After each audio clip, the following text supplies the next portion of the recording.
the youth in class today and realized that most of them were somewhere in the neighborhood of 2 to 4 years old, something like that. So they really don't remember, but you do. You all remember where you were and what was going on that day. Boy, I remember it. Jack, do you? You remember who was at your house? Remember what we were talking about? Before it happened. You want to tell anybody? They still don't have that stove. Can I talk about it a little bit? Jack wanted a freestanding stove in his living room, right? Smack dab in the middle of the living room, pretty much. And Jill did not. 26 years. Yeah, 26 years he's been waiting for that stove. So Jack had brought me over and, we were doing some measurements, and Jack was trying to persuade Jill. I'm saying this is very nice, aren't I, Jill? I saw you. Trying to persuade Jill to have this freestanding, can I say it, Jill? Ugly stove in the middle of the living room. That was Jill's position anyhow, Jack. I'm not taking sides here. But anyhow, I'm standing there between the two as this discussion was going on. And Jack was trying to persuade Jill, and Jill was trying to persuade Jack. And while that was going on, they've got this very large TV in the corner. And I happened to look over in the corner.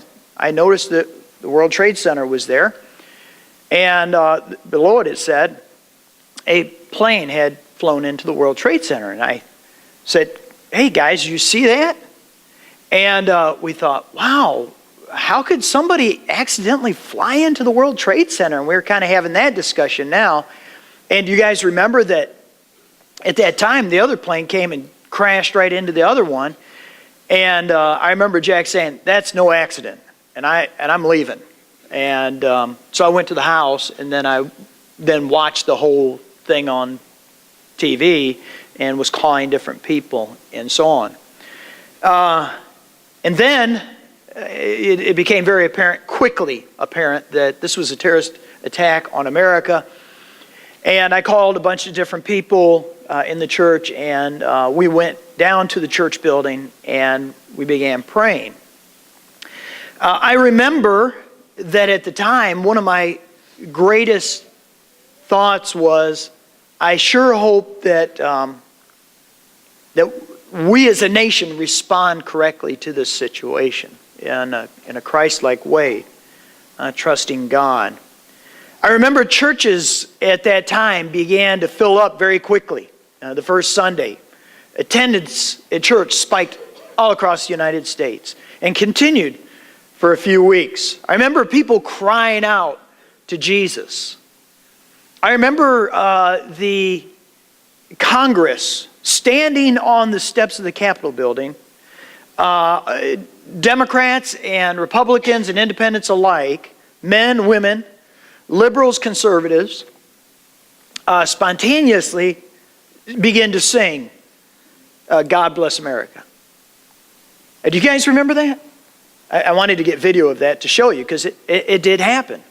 And I remember that I and many others were actually moved to tears.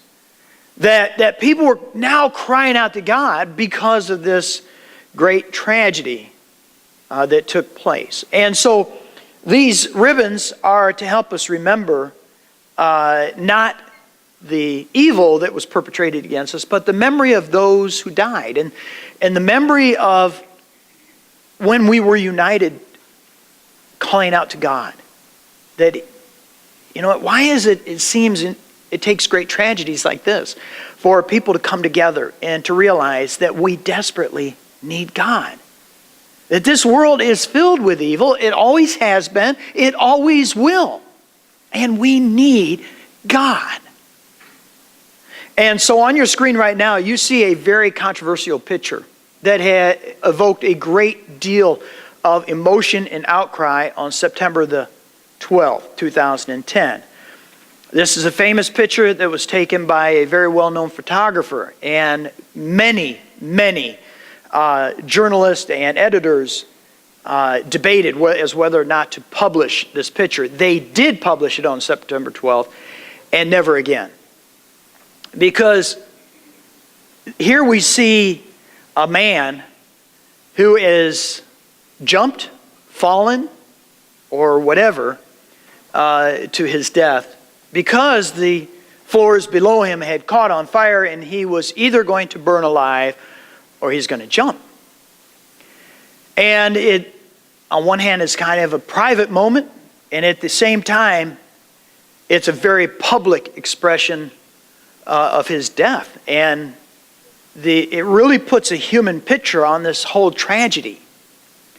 And in honor of whoever this person is, no one knows for sure. I watched a whole special on it where they were trying to find the identity of this man.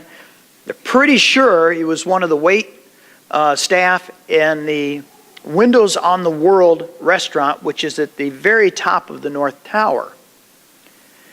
And in honor of this guy, I can't help but think that there is a parable, if you will, to this whole picture. And what we, as every single one of us as humans, face in this world. That as you look at that tower that is being consumed by fire, that he had nothing else to do but to cast himself out into the grace of God. And a Bible passage came to mind as I looked at this passage, and it's a parable that Jesus told about the Pharisee and the tax collector, and here you had Jesus describing these people who were real confident of their own righteousness, and they looked down on everybody else. And Jesus said there were two men that went up to the temple to pray, one a Pharisee and the other a tax collector. The Pharisee stood up and prayed about himself, and this was his prayer. God, I thank you that I'm not like other men, robbers, evildoers, adulterers, or even like this tax collector. I fast twice a week and give a tenth of all I get. But the tax collector stood at a distance. The tax collector would not even look up to heaven, but beat his breast and said this, God, have mercy on me, a sinner. And Jesus said, I tell you that this man, rather than the other, went home justified before God. For everyone who exalts himself will be humbled, and he who humbles himself will be exalted. You know, as those evil people perpetrated this evil crime against an innocent people, and as that tower was consumed by flames, this man had nothing left. He had no hope but to hope in God and to cast himself out in faith, trusting. And isn't that a parable of every single person? And the ones who think that they're okay don't get it. They don't get it. We're all in this guy's same situation. And I think we can all identify with, and this is called the falling man, this photo. We can identify with him. And we must absolutely trust in the grace of God, because there is a real enemy in this world who seeks to destroy us. And sometimes trusting in God doesn't make sense. It doesn't make sense. But that's the time, especially the time, that we must trust God and we must cry out to Jesus. And so that's the lesson I have for today. There's a third day song that's the title, Cry Out to Jesus. And I want to refer to that here as we close out. But I'm going to use a few, specifically the Apostle Paul, in his life and how it is that we all need to, on a regular basis, cry out to Jesus. Why is it that we have to, it seems like we have to wait until a great tragedy comes, until we cast ourselves out into the mercy and the grace of God, that we give up all of our trappings of what we feel is really making us secure? We covered that today in our youth class. You know, we all have faith, but what is our faith in? And to that degree, you'll have a sense of security. What is the object of your faith? Even an atheist has faith. It may be faith in the health system. It may be in their money, financial security.